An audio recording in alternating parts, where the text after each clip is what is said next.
নমস্কার বন্ধুরা, মালতী কিচেনে তোমাদের সবাইকে স্বাগত। আজ আমি তাল শাঁসের কী যে বানালাম বুঝতে পারছি না, তবে এইটুকু বলতে পারি একদম খাসির চর্বি যেমন হয় ঠিক ওরকম বানিয়েছি। তো আমার শ্বশুরমশাইকে খেতে দিচ্ছি। তো আমি কীভাবে বানিয়েছি বন্ধুরা একটু দেখতে থাকো।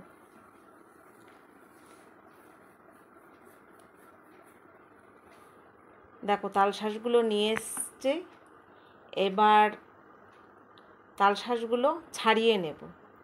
তালশাঁসগুলো একটু শক্ত, যেহেতু পায়েস বানিয়েছিলাম একদম কচি ছিল, ছোট ছিল। চাটনি বানিয়েছিলাম সেখানেও কচি ছিল, আর জল বেরিয়ে আসছিল, আমি কাটতেই পারছিলাম না। তো আমি প্রথমে বটির সাহায্যে কেটে নিচ্ছি।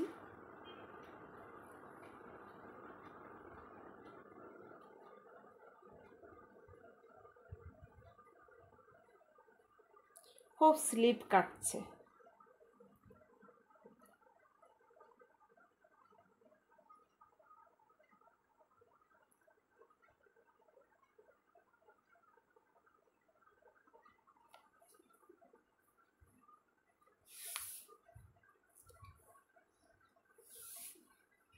একটু শক্ত, বেশি নরম না। নরম হলে আমি কাটতে পারতাম না বটি দিয়ে।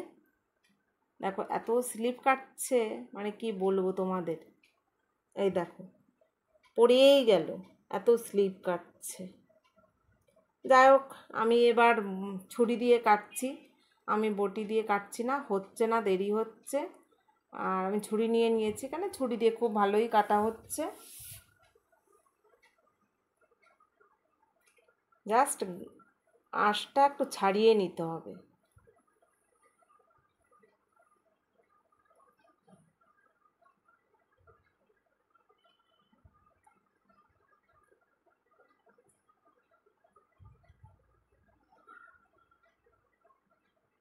দেখো, একদম পরিষ্কার করে ছাড়িয়ে নিচ্ছি।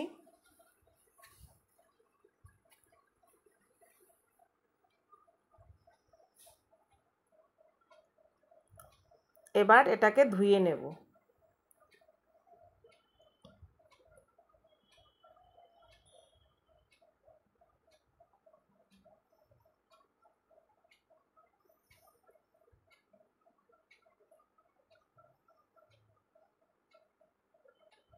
ধুয়ে নিয়েছি, একদম দেখো চকচক করছে, একদম মনে হচ্ছে না রসগোল্লা। তো এখানে আমি আলতো করে ছুরি দিয়ে কেটে নিচ্ছি, আবার যেন স্লিপ কেটে পড়ে যাবে। দেখো খুব আলতো করে কাটছি, বেশি জোরে কাটতে গেলে একদম ছিটকে বেরিয়ে যাবে এটা।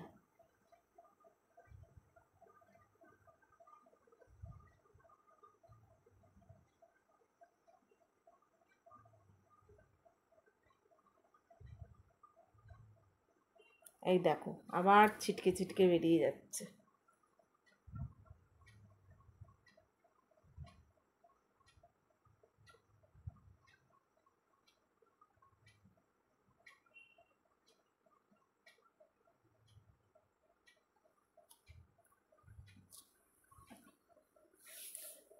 তা বন্ধুরা দেখো, এখানে আমি দুটো আলু নিয়ে নিচ্ছি। আমার সব কিছুতে জানো আলুটা না দিলে যেন ভালো লাগে না।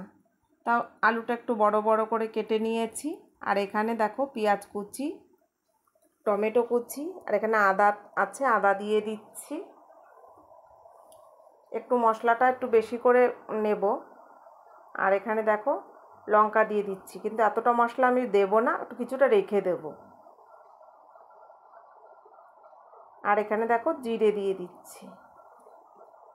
আর রসুনটা আমার শ্বশুরমশাইকে ছাড়াতে দিয়েছি, আমি পরে বাটবো। এখানে আমি নুন হলুদ মাখিয়ে নিচ্ছি।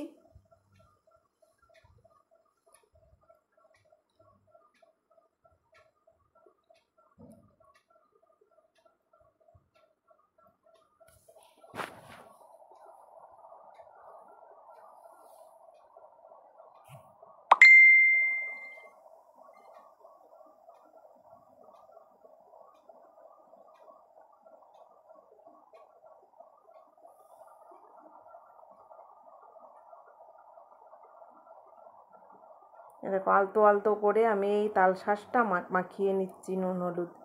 খুব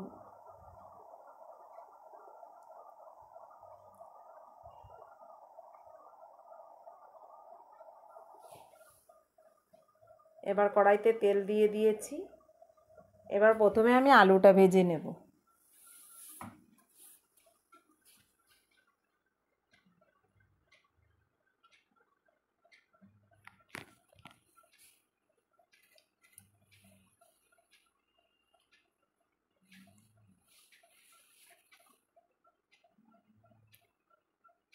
আলুটা বেশ লালচে লালচে করে আমি ভেজে নিচ্ছি।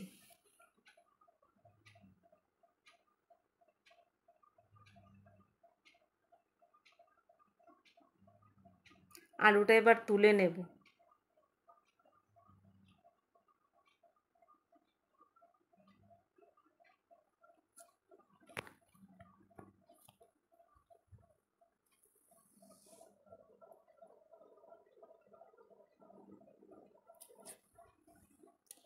ওই তেলে এবার আমি তাল শাঁসটা ভেজে নেব।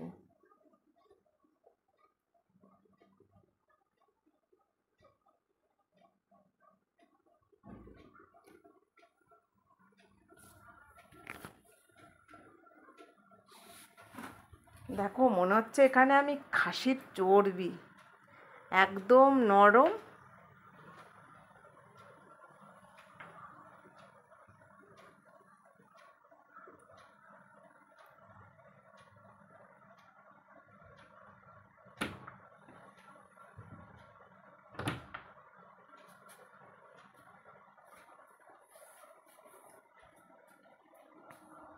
দেখো এই যে রসুনটা নিয়ে মশলাটা তৈরি করে নিয়েছি, বেশ কিছুটা তুলে রাখছি। এতটা মশলা আমি দেব না।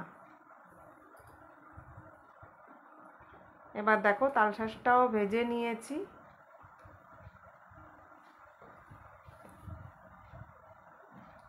এবার তেলের ওপরে জিরে ফোড়ন দিলাম। এবারে যে গোটা গরম মশলা আর তেজপাতা ফোড়নে দিয়ে দিয়েছি। একদম যেভাবে খাসির মাংস করা হয় আর কি।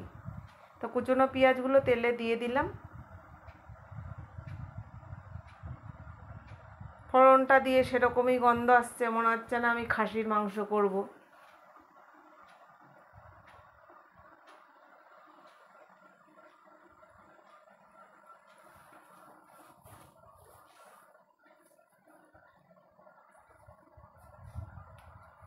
দেখো পেঁয়াজটা বেশ লালচে লালচে হয়ে এসছে।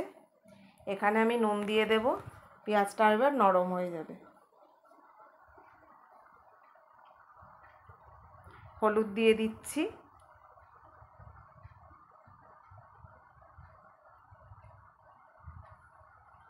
এবার নেড়ে নেব।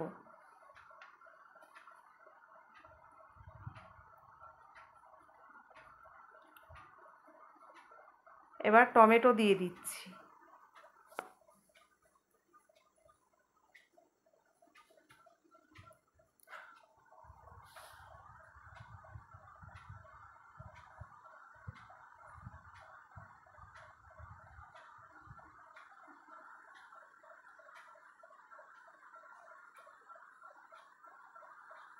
এবার ভালো করে কষিয়ে নেব।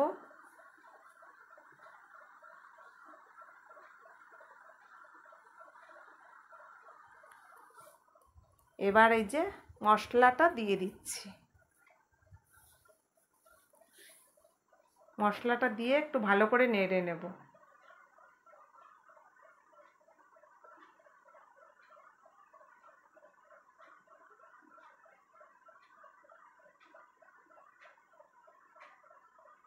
এবার মশলা থেকে তেল ছেড়ে আসছে, আলুটা দিয়ে দিলাম।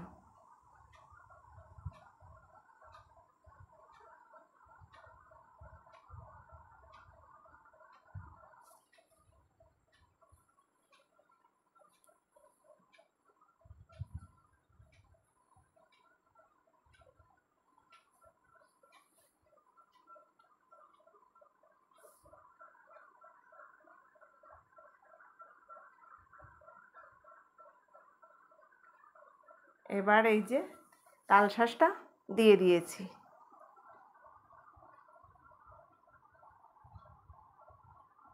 তাল শাঁস দিলাম না খাসির চর্বি দিলাম ঠিক বুঝতে পারছি না, ঠিক খাসির চর্বির মতন লাগছে। সামান্য একটু চিনি দিয়ে দিলাম।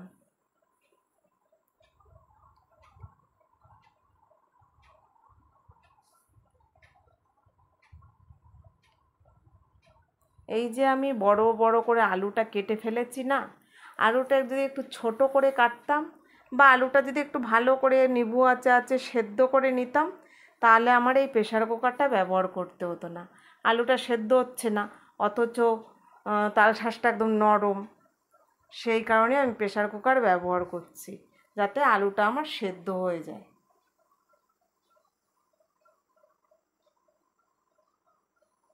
দেখো, কি বলবো বন্ধুরা, দেখো একেবারে মনে হচ্ছে খাসির চর্বি। দেখো একটু তোমরা ভালো করে দেখো, উফ, নরম তুলতুলে খাসির চর্বি। তো বন্ধুরা আমি কড়াইতে নামিয়ে নিচ্ছি।